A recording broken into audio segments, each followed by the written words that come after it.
Hi everyone, সবাই কেমন আছো? প্রথমেই তোমরা আমাকে দেখে নাও, কারণ পুরো ভিডিওটাতে আমাকে এরপরে আর দেখতে পারবে না, তাই তোমাদের সামনে একটু ঢং করে নিচ্ছিলাম। তো আজকে দেখো সবাই মিলে প্ল্যানিং করেছিলাম অনেক দিন। লাঞ্চে তো যে যার মতন সবাই খাবার নিয়েই যায় আর একসাথে খাওয়া দাওয়া করি। তো আজকে সবাই মিলে প্ল্যানিং করে নিয়েছিলাম যে টমেটো পোড়া খাবো, মানে টমেটোটা পুড়িয়ে নিয়ে ওটা মেখে তারপরে খাওয়া দাওয়া করব। আর তার সাথে থাকবে হচ্ছে আলু মাখা। তো দেখো সবাই কাটাকুটি করে নিচ্ছিলাম আর একটু মজা করে নিচ্ছিলাম। একসাথে করলে বেশ ভালো লাগে, আর মাঝে মধ্যে এইসব প্ল্যানিং তো সত্যিই খুব ভালো লাগে। তো পেঁয়াজ, টমেটো, কাঁচা লঙ্কা, রসুন ভেজে নিচ্ছিলাম একটু, সব কিছু ভাজাভুজি করে নিয়ে মাখা করে মানে মেখে নিয়েছিলাম। মেখে নিয়ে তারপরে চলে গেছিলাম হচ্ছে খেতে।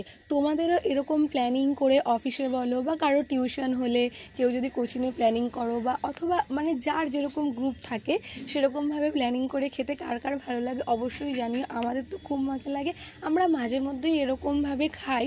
আজ অনেক দিন পর তোমাদের সাথে ভিডিও শেয়ার করলাম, আর সেরকমভাবে ভিডিও শেয়ার করা হয় না, কারণ একদমই সময় পাই না। তাই যখন যেটা মনে হয় যে এটা তোমাদের সাথে শেয়ার করা দরকার, তাই সেটা তোমাদের সাথে শেয়ার